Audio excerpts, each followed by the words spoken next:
All right, all right. Welcome, welcome, welcome, welcome, everybody, to another episode of Diary of a Not So Mad Black Woman. And we have a special guest today, my dear friend, Avonda Anderson. She is a aspiring bestseller author of the book, I Don't Give a DAMN, darn, a self-motivation guide to free living. And so I invited her to come on to the show. As you all know, this is a show about African American women in corporate America. So we want to bring resources and tools that will help us to not only survive, but also to thrive. So I want to give you guys a little bit of information about the book and a little bit about Avonda, and then we'll jump right in. Again, today, our guest is Avonda Anderson, and her book, I Don't Give a DAMN.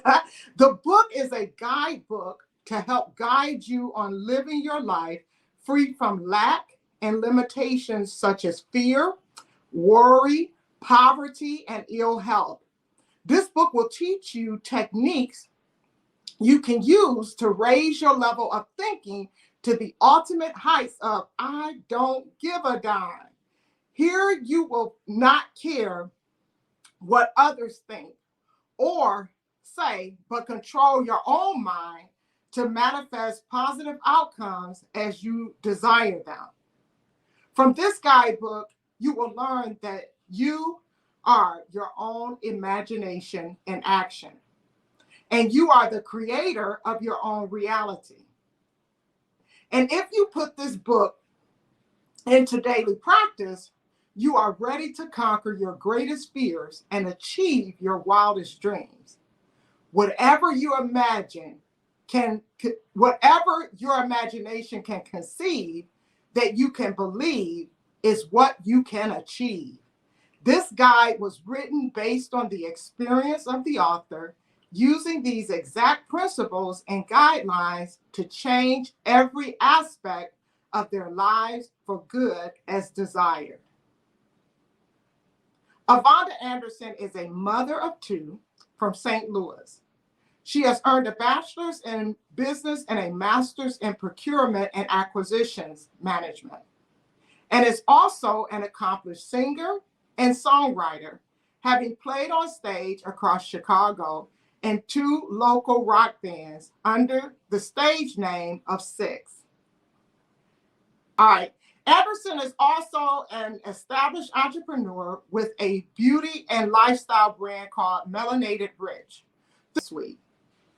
She also has 20 years of experience working and consulting across multiple corporate industries such as financial services, information technology, manufacturing, aerospace, and retail, and has worked for some of the top organizations in the world, such as Boeing, MasterCard, and Wells Fargo, Energizer, and most recently, the current reigning NBA champions, the Golden State Warriors, where she managed strategic sourcing and supplier diversity.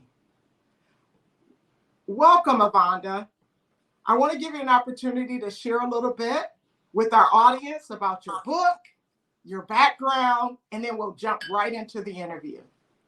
Hi, Don, and thank you so much for having me on your platform today. I am so excited to be here and looking forward to speaking with you and your listeners today about, being a Black woman in corporate America and how I have definitely not only survived, but have found my own pathway to thriving in this environment.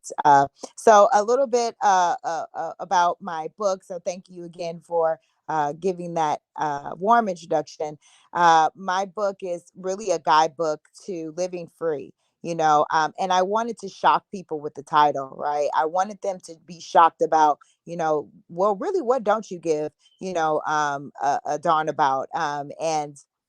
And really open the book and really see that it's not what they think that it is, right? It really is a philosophy in which I have tried over a period of time and that I have tested and it's proven to work. And these aren't new thoughts that I, that aren't available to everyone. I just uh, took those philosophies that are already out there that has been given to us, and then I took it upon myself to actually implement them into my life, put them into practice daily, and I have seen great results and success as a result of doing so. So people are always asking me, Avonda, how are you successful? What does it take?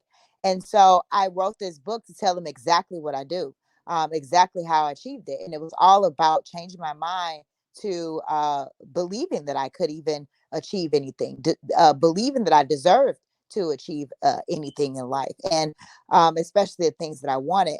And for so long, like many of us, I'm sure, not just limited to Black women, but um, some of us may feel that we don't deserve things, that we are inadequate in so many ways. And especially when society constantly tells you that you are, you start to believe that. And that self doubt leads you to all of these limitations. And those limitations, although may have been influenced by outside perceptions and opinions, they are still solely implanted by yourself. And so the only person that can undo all of that harm is you, and you have to do your you work.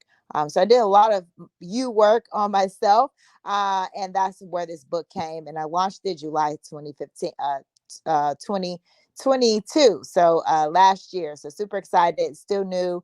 I'm currently on my little book tour. I just came back from Nigeria. I've done LA, San Francisco. So looking to have some more opportunities to do that this year.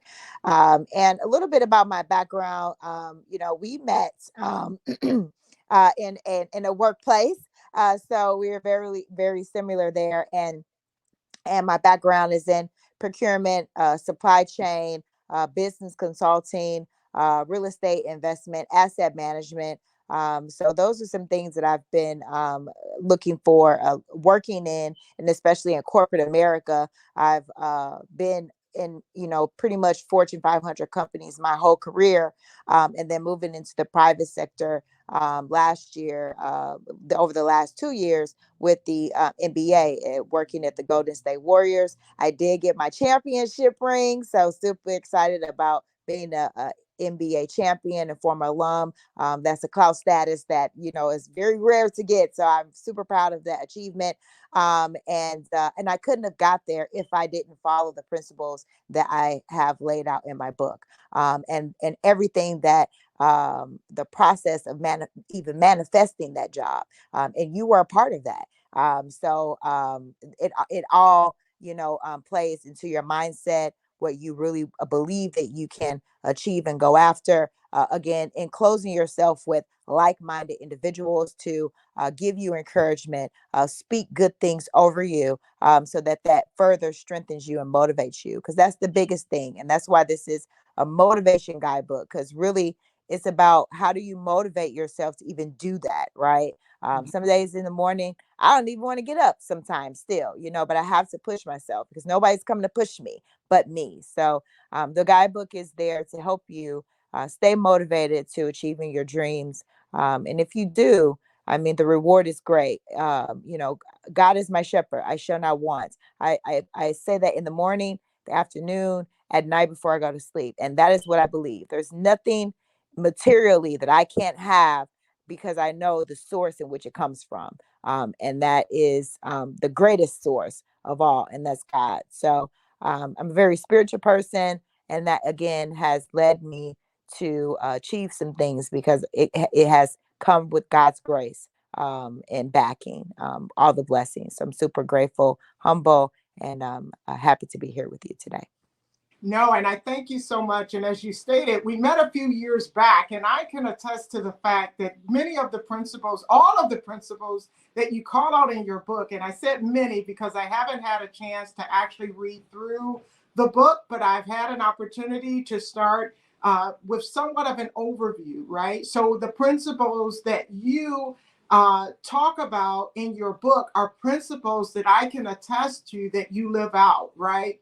our experience. We were working for a great organization as far as revenue generation, one of the largest in their industry, but they had some challenges. And so having the ability to motivate yourself and to succeed and not just survive, but thrive in that environment was phenomenal. And again, it was a great takeaway for me to be able to see your principles lived out in action. So let me get started. I have a few questions about your book, as I believe that it will be a tool that many African American women like us, or women of non-European descent, would be able to benefit from. So can you share with us how your book, I Don't Give a Damn, has been the source of empowerment and self-motivation for those that have read your book? Yeah, I think it's been I've gotten feedback, from a few people.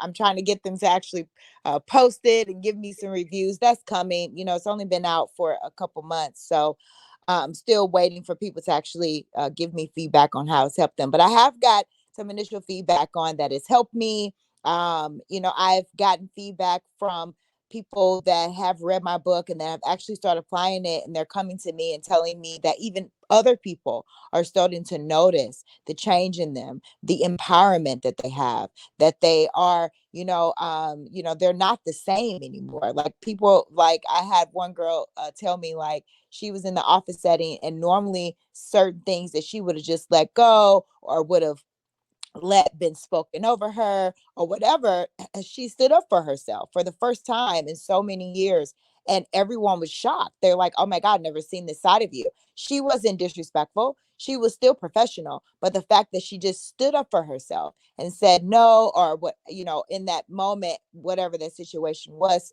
specifically, she was able to show more of freeness, right? And empowerment to know, hey, no, I want to be here because I want to be here.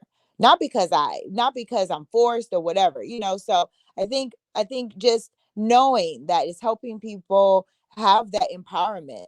Give it to yourself. Don't wait for someone else to empower you. You can empower yourself. You can be who you want to be. If you want to, move up in your company and give yourself promotions, you can do that with the steps outlined in my book. And I've done it, and now I'm seeing other people get promotions. I had a very good friend of mine who read my book, and just in the short amount of time of her implementing some of the principles, she was able to promote herself, get a huge salary, because she went after a deal that everyone told her that was a dead end, nobody else could penetrate it. And she just, again, after reading my book, had the strength, had the process of, what is it that you want, reaffirming it to yourself, believing in, hey, I can do this. Just because other people may not have been able to do it, I can do it. And she went after it, got that account, and boom, promotion and money. And had she not probably read my book, she probably would have believed what everyone else was saying, that, oh, it's a dead end. Oh, so and so did it. Oh, they're the best. And if they couldn't do it, then I know I can't. That's what she had been doing. But now my book had told her that just because so and so thinks they're the best or is said to be the best, you're the best as well. And you're the best at whatever it is that you want to be. And so that is what people can gain from my book, a perspective of themselves, because it's really learning about you. It's really tapping into your power, with the grace of God. And so that's really, I'm super excited about hearing more stories like that. Yeah, no, that's exciting as well, right? Go out and get the book, right? Because it provides for you a source of tangibles. And for me, it's always good to be able to articulate things into words that are intangibles in our head, right? So you help to draw that out and put it into practical perspective in a tangible way that can yield the outcomes that we're looking for. So definitely get the book, get the book. So I know we talked about in your bio how you actually created this product for women with melanated skin, right, like us, a plant-based product that is good for the enrichment of our skin. And you are able to build this into a prosperous business. Can you talk about how your principles of self-motivation were put into practice as you evolved as the powerhouse boss that you are today? Yeah, I love that powerhouse boss. I think I'm gonna put that somewhere. So thank you. But I think self motivation is just that. So I'm gonna take you through a little story. So indulge me just a little bit. Yes. Back in 2014, I found myself, in a relationship, isolated and not in a good place. In 2015, God saw fit that, yes, this is no longer good for you. And now I'm going to take you out of here. And the moment that I was taken out, I literally was I had nothing, right? I was a trophy, wife, and now I have to figure out how to pivot from that and be independent once again, because I gave up my independence to depend on my husband, ex-husband. And now I am moving into a different direction of now having to re-enter into independency. And so in 2016, I moved back home to my hometown in St. Louis. My kids were finishing up high school at the time. So it was a huge transition for them too. And my son, he's like, Mom, I don't want to move again. I'm tired of moving. I want to finish out my junior and senior year where I am, please. And I said, you got it. So for 5 years, I said, this is just the timing. But in 2016, I made the dedication to stay in St. Louis for my children. So in 2000 and the early parts of 2017, Melanated Rich was something that I wanted to open. It was a beauty haven, a luxury beauty haven for Black women in St. Louis, in the city, because I love luxury. But I live in the city. If I wanted luxury in my area, I had to go out to the suburbs, had to enter into spaces that really didn't want me there. And I got tired of that. I got tired of hearing on the news, local news, about people going into the beauty supply stores that are primarily owned by the Asian community in St. Louis, or the newly immigrant Arab community that lives in St. Louis.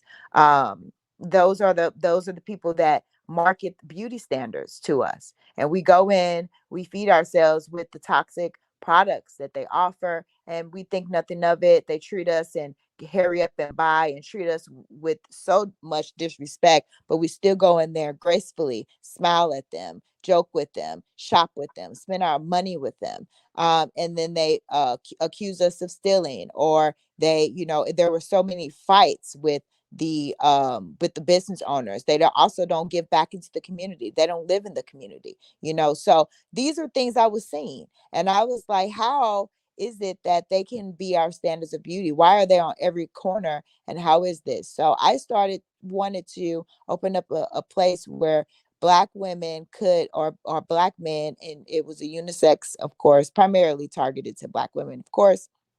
um, but Melanated Rich Beauty Boutique was a luxury space that will give you one-stop beauty needs that cater to not only Black customers, but also had Black products. So I sold nothing but Black owned skincare, Black owned hair care, Black owned products that we had no idea that existed, right? Because the products that are in those beauty supply stores, yes, has a Black face on them, but ownership is not Black. So that, again, money doesn't come back into the community, hence the retailers of those businesses. And so this was something that I opened. And it did well, but not well enough because of the location. It was in the hood, and I put it in the hood on purpose because I wanted people to know, like, you don't have to go out to the white suburbs in order for you to get luxury.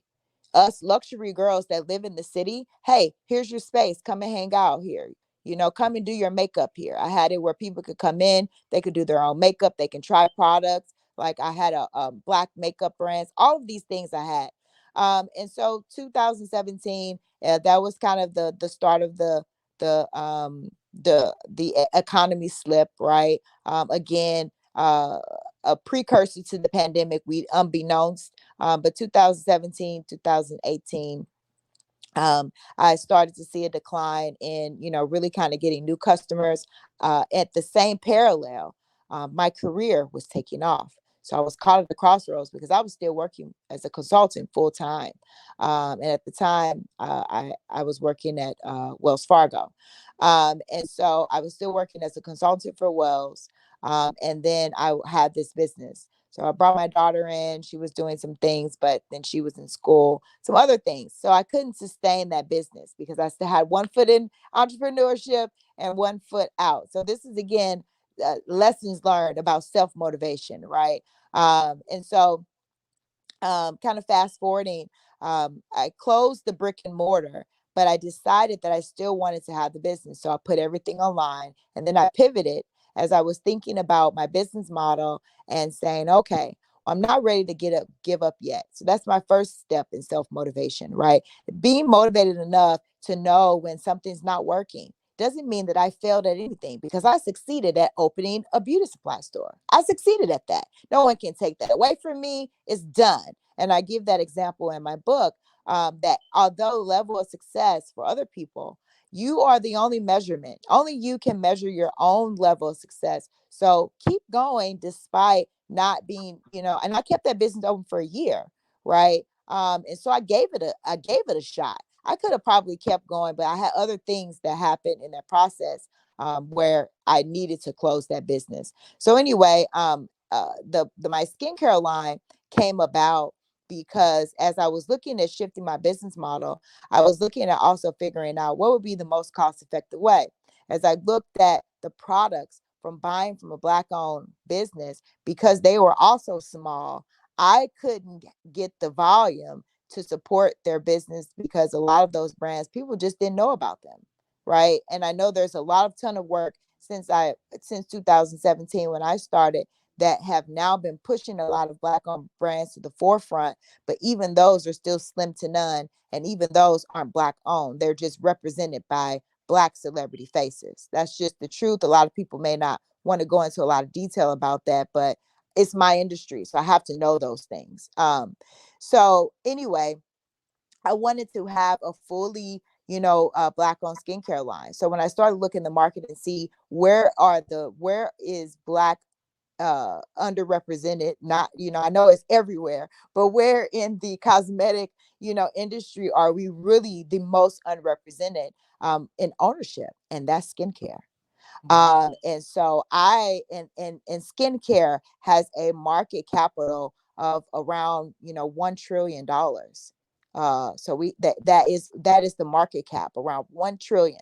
So I wasn't even being greedy, Don. I'm like, he just 1%, God, of $1 trillion market cap, and so I then set off to create the first, or not the first, but a really plant-based, vegan, skincare line. I was also new to veganism, so everything around me had to be, plant-based. So that is really what it was. I found my manufacturer through, months of research, but because of my background in procurement, I already had the contacts. I already knew where to go because this is what I do for a living. So I use those skills and transfer them into entrepreneurship. Again, self motivation. Nobody was going to teach me how to do that. I had to learn. I had to go out and seek mentors. I had to pay for professional conferences and webinars and different type of coaches to help me understand how to transfer my corporate skills into entrepreneurship. I had to be motivated to do that. So again, that is where my principles come in about goal setting, and getting a mastermind group. In my book, I talk about using other people's knowledge and wealth and resources to your advantage. And that's how I was able to flip some of those skills I learned in corporate into my business, to know how to go out and source a supplier, know how to negotiate pricing for products, and know how to create a pricing strategy for the market, and those type of things. Entrepreneurship, I think, again, everyone wants to jump in, but this is the side of the business that no one really teaches an entrepreneur. You have to pay for this. If you don't go to school and get it in college, you have to get a coach. You need professional assistance, because this is how most businesses, especially Black businesses, fail in the first couple of years, because we don't have the business aspect. Yeah, we can do the marketing. Anybody can market and make a sale, but how do you run a business, right? And so that is where I shifted, and shifting online helped me to do that. And so um, uh, I was motivated to do it, because I knew that I had to fill a need in the market, right? As someone that loves luxury, I don't mind buying, and I know what I spend on, products, and so it's like, I know people are out there, and the market told me that this was missing. And so my client base is primarily women that are professional women, that are, looking for something that is actually going to work for their skin, and they want something now that's more sustainable, and people are more health conscious. So they're reading labels, and this was important to me to also give back to my community, because the rise in breast cancer and the rise in all these cancers, especially in African Americans. You never heard before that we had a lot of cancer and things in our community. But now it's like, what is the cause of this? And it's what we're putting in our bodies is what's the cause. And food and GMOs and all these toxic things that we're putting in our food, and our skin being the largest organ on our bodies, will absorb in seconds everything that you put on it, within seconds, right into your bloodstream. There's no in between. So understanding that, my line Reserve Luxury was created, and it was created to give women of color,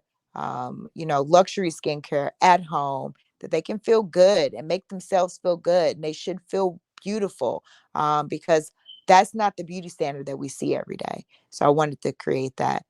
So I know it was a long-winded answer, so feel free to edit. No, no, no edits whatsoever. Because how empowering is that you took a season of your life where you had probably the most challenging thing facing you, right? In your marriage, and that transition going from being married to, transitioning out of that marriage, and then birthing out such a wonderful asset to our community, right? And again, I can attest to the fact that the product is a quality, solid product, because I used it. I need to get some more. But it was your uh, offering of love to our community. It is most definitely needed. And it also proves the fact that health and beauty are definitely tied together. What we ingest in our bodies, what we put on our bodies, we are learning that they do have a negative impact. There are so many, even with the perms in our hair, to the what we put on our face, and what you said too, which made a lot of sense, what we ingest in our bodies through our diets. So that's great. As you know, here at Diary of a Not So Mad Black Woman, we are sensitive to the needs of African American women in the workplace. And recently, I have started diving into race-based trauma in the corporate America workspace as it impacts African American women, as I have been impacted myself. I wanted to know, can you talk to the principles that are in your book that can help a person, a minority that is struggling to thrive in the corporate setting and the corporate environment, how your book can help to impact a positive, empowering, reinforcing change in their lives? Yeah, I have done this so many times, and I think the principles in my book will give you a foundation to take a step back. Will let you really see everything from the outside looking in, even on yourself, because you're going to sit down and ask yourself questions about who are you, who do you want to become, what is it that you really want, and really taking time to define that. And sometimes just deciding what we want is often the biggest challenge, right? Because there's so many things, and then you could go this way, and then it's very high level. You don't really get granular because you really don't know what you want. It's only until you know exactly what you want how you can get super granular, and you can then create a pathway of actions that you may need to take in order for those things to manifest for you. And so, looking at corporate America in so many ways, I have my journey, started, at a very young age because I was a young mom. So I had to get a job, at a very young age, and had to figure out how to maneuver. I was in retail for a little bit, and then moved over into corporate America right into my early 20s. I worked at AT&T. So I've been in corporate for a very, very long time. And back in what 2000, I was in my early 20s. And so I have been in, again, corporate America for a very long time. And so understanding the dynamics, having great mentors, a lot of them have actually been non people of color, that have advocated for me. They are actually the ones that advocate for me, and that's another topic for another day. Um, about, they actually have advocated for me more than people that look like me, and that's Let's just some talk things that about it. happens, Mhm. Mhm. um and so the principles in my book is just, again, a result of all of that accumulation of experience of having to maneuver through those traumatic experiences. And when I say traumatic experiences, is the microaggressions that we have, the code switching that we have to do, the twice as hard working that primarily Black women have to do, not even Black men. Black women in corporate workplace have to work twice as hard just to be seen, just to be heard, just to not be offensive, just to, speak in a way that it doesn't offend anyone, write out emails so that no one thinks that it's untactful. All of these things Black women have to, that we have to really tailor. So we are adjusting every step that we take. Every step. Can you imagine? 8 hours a day, we're in the office, and every move that we make, every step that we make, we're literally adjusting our body in every type of way. We're adjusting our face, we're adjusting our voice, we're adjusting our maneuvers, and our brain is trying to process all of this, do the work, but still process all of our emotion so that we're not offending this audience around us that is easily intimidated just by our presence alone. um and so, me being, 5'11", very outspoken by nature, but then going to school, getting a bachelor's degree in business, then getting a master's degree in procurement, and people telling me, hey, you got to be more outgoing. Now I have the education to back myself up, and you don't expect me to then be proud of that. But when you are, when other folks from, these Ivy League schools and whatever, they're constantly throwing up the fact that they went to Harvard and Yale and all these other places. So how am I not supposed to be proud of my education and experience as well? And why am I not able to be confident in that? And I think a lot of times in the workplace, I have my confidence in myself, my confidence in my ability, my confidence in my appearance, my confidence in the work that I do has been perceived as aggressive, has been perceived as, oh, she thinks she's all that, or she's stuck up, or she's this, she's that. Again, perceptions of very subjective from people who are insecure about their own selves. And so that's the only reason why they're saying those things about me. And then also, we internalize them, right? And then so we create our own trauma too, because then we start internalizing all of these things, beating ourselves up based on, well, why don't they do this? And now we're trying to overcompensate, right? And so that just causes even more trauma to us, stress related. I had to take a leave of absence from one of my jobs just recently because of the stress that I was under in these toxic environments, and the toxicity that comes with, you being very self-sufficient, right? And everyone around you not being self-sufficient. And so, instead of them trying to, partner with you, they want to plagiarize everything you do. They know that if you do it and they take it and there's really nothing you can do about it, and you go and talk to HR, and HR literally confirms, well, this is a part of the process, and this is your department head, and they are supposed to give overview of the work and all of these things that you don't necessarily get the support to really do the jobs that you're hired to do. And that is what Black women have to face over and over again. And the reason why we know that is because this story that I'm telling you is not uncommon. You've heard it before. You've seen interviews. You see it online every day of Black women saying the exact same thing. So we can't be all experiencing something that's not happening. So everyone's aware of the problem. And so how do we fix it? So I stopped waiting for people to fix it. And that's the principles of my book. Is really up to me to fix it. It's really up to me to create the environment that I want, the environment that I want to thrive in. When we were at the company that you mentioned, that was an environment that I didn't want to thrive in. It was very difficult for me, and I made a decision that I wanted out. There was no trying to make it work, and that was actually really the beginning of my spirit, like the really ascension and my spiritual consciousness, where I really started to see and believe in my ability to create the life I want. Just by the outcome of that situation alone, I knew what I was capable of, and there was no going back because now I knew that.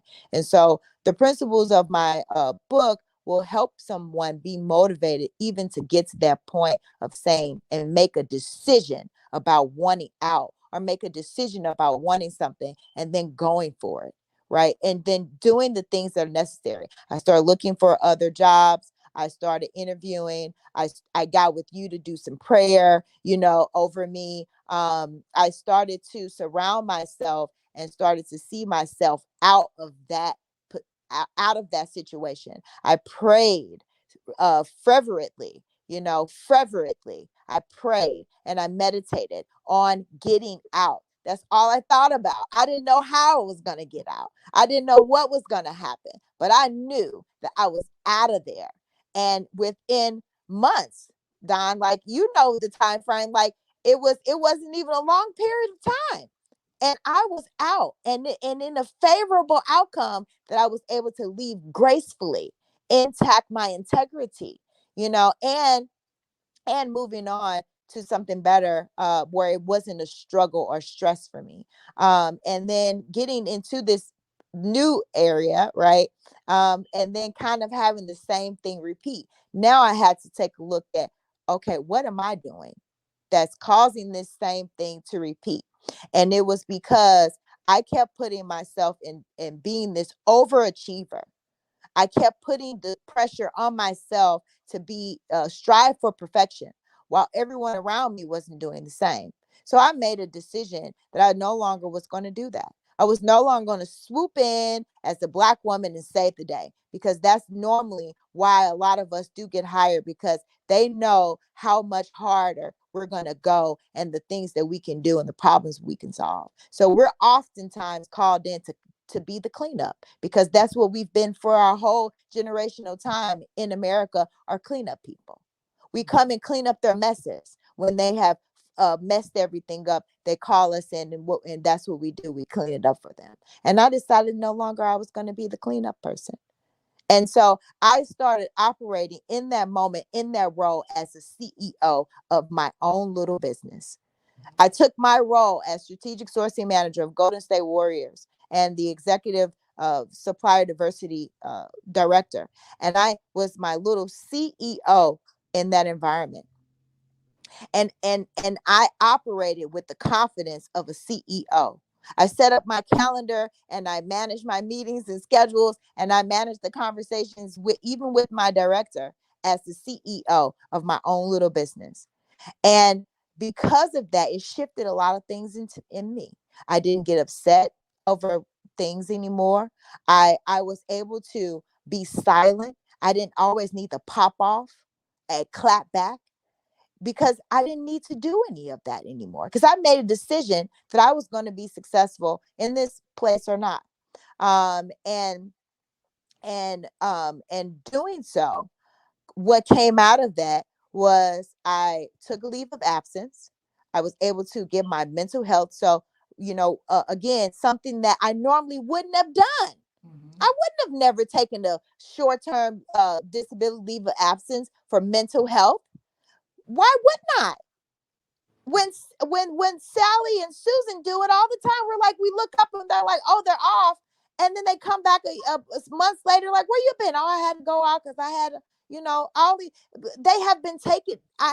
They have been using the system, and I didn't even know it was available to me, because we have been told we just got to work, work, work. These are the things in office politics that Black people don't know how to use, because we're just so dedicated to people who are so undedicated to us. Mm-hmm. So I just said, you know what? If you hire me and you want me in this environment, you hired me here. You hired me here. So why do I have to feel like an outcast when you hired me here? So I decided I wasn't going to do that. And I took some time off to get my head straight, really figure out what I wanted. And in that process, the Warriors were doing really good. We made it to the finals. And by the time I came back, I was the NBA champion. Look at God. So I have to, come back to, again, self motivation, right? Nobody was gonna do anything for me.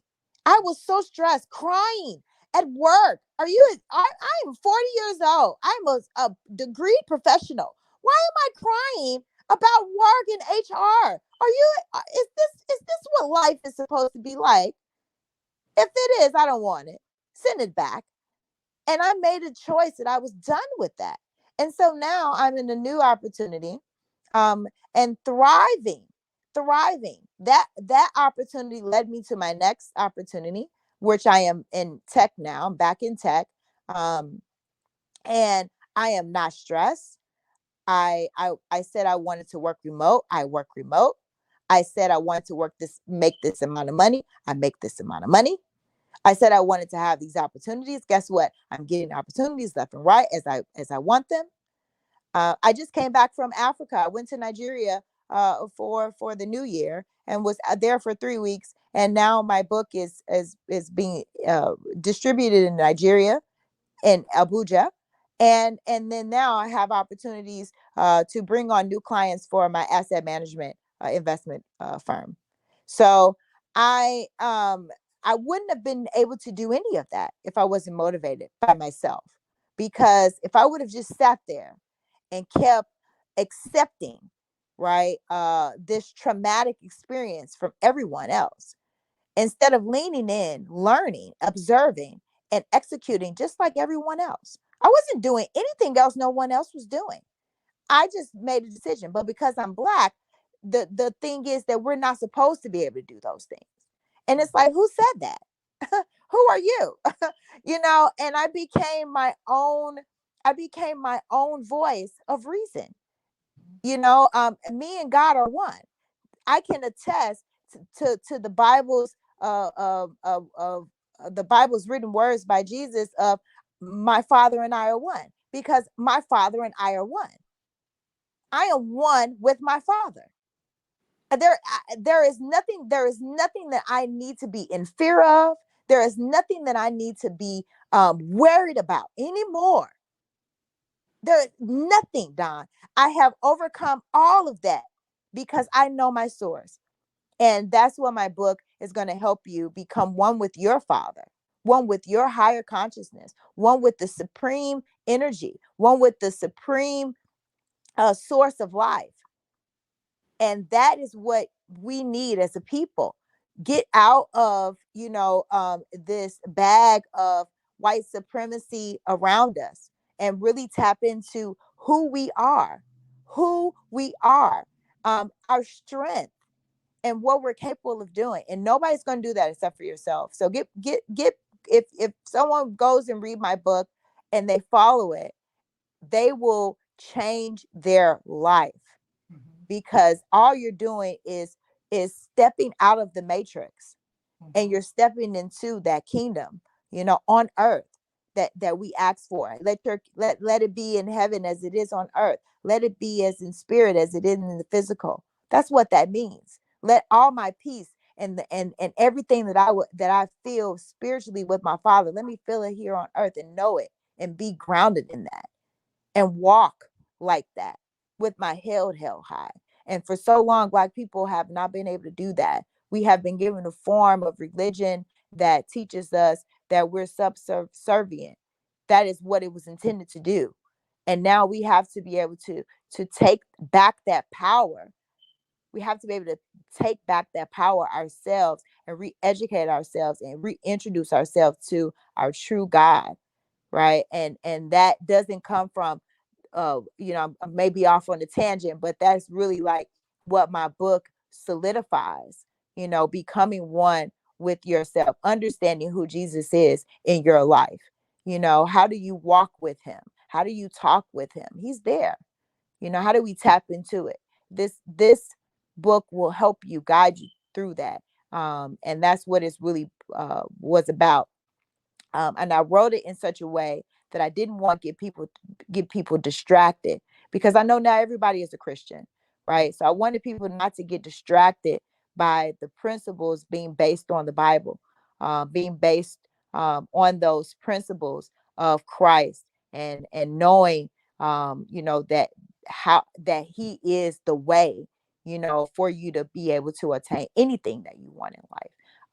So I wrote the book in a practical way that it removes all of that. You don't have to worry about all of that. All you need to do is just follow along, and you're going to see the other side. You're going to come out victorious with God's grace, and that's just the honest truth about that. So I know that maybe needed editing, but um, Yeah, uh, you're so right on anyway. point, and so I thank God for just for how thoughtful and thorough you were in bringing this tool and this asset into our community, right? To help us, to give us that practical guide on step by step. How can we do it? You talked about something, you hit on something, and I think we need another show so we can talk about it. And somewhat the internalized racism that we have in our community that would cause us to not support such a beautiful effort, a triumphant effort that you're doing to help people in our community, right? And so you tapped into it just a little bit. And I think that is something that we need to talk about, right? We need to support each other as sisters, as, God's children. We need to come together. And if I know you're doing something, I got to jump on and help, and without trying to get something in return. The other day I was watching a TikTok, and again, I'm not the social media guru. I'm stepping out by faith as God has given me this platform to help to build it out, but just for the benefit of helping others. So and some of the points that you made, I'm gonna have to tap into my husband so he can add the effects of the applause, because I was like, go ahead, girl, you telling it, you telling it. But that's not my area of expertise. But anyway, I was listening to a TikTok the other day, and it was a Caucasian woman who was talking about her life experiences and what she self-identified her experience as internalized racism. It was she used the term wrong. So she wasn't using the term right, but I understood what she was saying. And so she talked about how she had feelings of angst when it came to one of her colleagues who was excelling beyond her. So she started to get agitated and irritated, and she could not identify why. So she labeled it as internalized racism. Well, we know that that's not the true definition of the term. The definition of the term is associated with how we internalize the systemic racism that has been done to us, and we internalize that as our reality. We become what they say we are versus being the greatness that God created us to be. Nonetheless, she was sharing her story, and if I remember correctly, she was a teacher, and she identified a Caucasian lady, she's Caucasian, an Asian lady, and then a Black lady who was in the class. The Black lady was excelling beyond everyone else, and she was doing so well. And so this lady started feeling away. Like, who does she think she is? As if excelling was something that we should not be doing, or if the ability to process these things that is innate to this lady's character is something to be shameful about. But she mentioned something that kind of triggered me, right? She said that in my mind, right, just based on how I was raised, the role of the Black woman is of support. She said, we see it on television, we have it, in the workplace, so they're there to support us. And when you started talking about how people would plagiarize your work, it reminded me of something that she said. She said, and when we take, or she said, and other women, I don't know if she assigned it to herself or other women, she said, but when we take the ideals from Black women, we don't have a problem with it because they're there to support us. So in essence, we feel as if it's something that belongs to us anyway. So where I was able to applaud her effort in sharing her truth and her story, because I'm on the journey of actually trying to enact change. I believe that there's a change that we can do in America, and I'm on that journey. So I applaud her giving her story, but there were so many just innuendos there that I'm just like, oh God, they really just don't get it. But when you started talking about that, it just helped me to remember that we are in a state of dis-ease, and the disease that we're fighting against is anti-Blackness. And that anti-Blackness can only be resolved by the elimination of the social construct of whiteness, right? So when it comes to the racism that we experience in the workplace, the racism that we experience as a trickle-down effect of how we treat each other, there's no way to eradicate it until we take down that systemic construct that says there is one group that is better or superior to another. So anyway, now I'm on a tangent, but I have a passion there. I want you to share with us, and you tapped into it a little bit, but I want you to share with us some of the projects that you have coming up, and some of the things that you have planned for the near and far future. And then also, how can our listeners get in touch with you? Again, this is a tool that I think is going to be groundbreaking. It's going to be a game changer, and it's something that we can use practically to help us to get from one state to the next. So tell us how we can get in touch with you, get access to your book and your phenomenal beauty products as well. Yeah, you can. It's been a great. I really enjoy speaking to you and every one of your listeners today. And you can get in touch with me on Instagram. On Instagram, I am Miss MS dot melanated rich, ELANATEDRICH. Everything, my products are sold on my platform, melanatedrich.com. I can share the links with you as well. And then you can, hit up my contact form and hit me up if you're on LinkedIn professionally. And if you are looking for a consultant and strategy planning, and different things like that, business transformation, contract management, negotiations, or any supply chain, consulting, hit me up on LinkedIn, Avonda Anderson. I'm there, and my services are listed. You can get in touch with me and we can have a consultation. Some new things that I'm working on is I'm preparing to have some workshops and coaching, self motivation like boot camp. I started it last year, but I really am going to promote it more. Where this will be, it's called the Rich Life.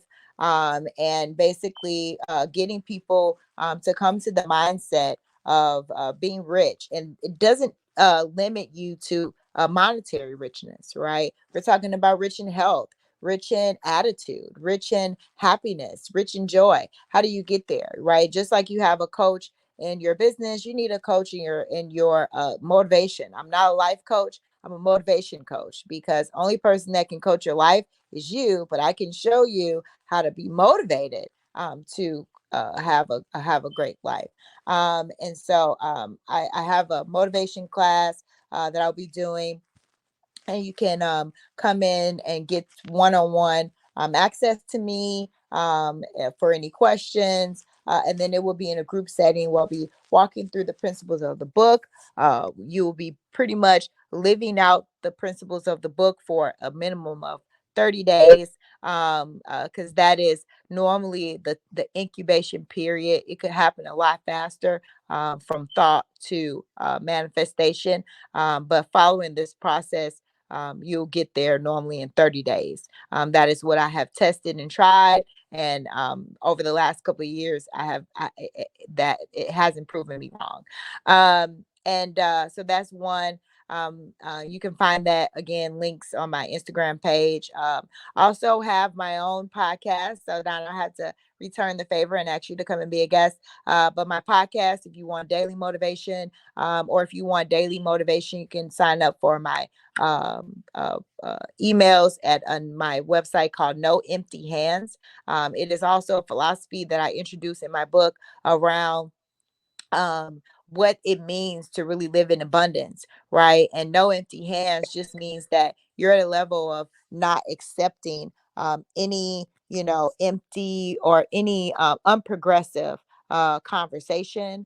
You're not looking to go and interact with, people or places or things that don't pour into you, right? And so you're very mindful of that. And so keeping your hands full at all times. So it's just a way to kind of be a little bit more practical and relatable in talking about spiritualness, and really giving it a sense of lightness, but still also making the point. So you'll be introduced to the 10 commandments of living and having your hands full of abundance. So I really am super excited about that. And lastly, some things again on my business front.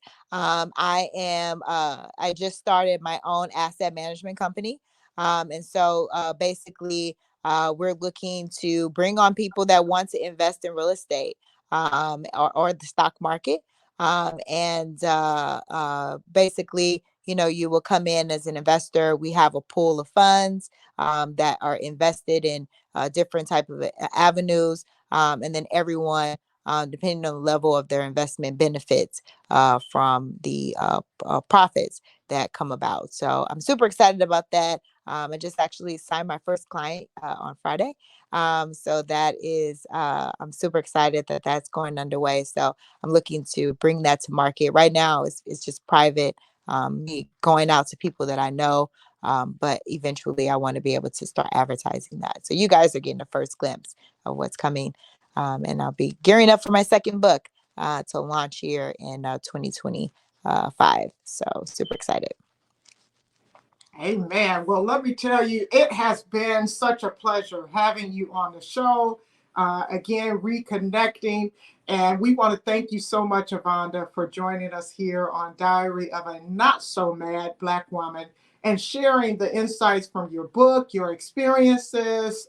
We are just so grateful for the work that you are doing for our community to help us to be able to live a powerful life of self motivation and being able to take back our authority, take back our power, and be able to live and thrive in this here world that God has given us. Well, Avonda, we definitely want to extend an offer to have you back on once again. And as you know, I love you dearly. I'm excited about all of the things that God is doing in your life.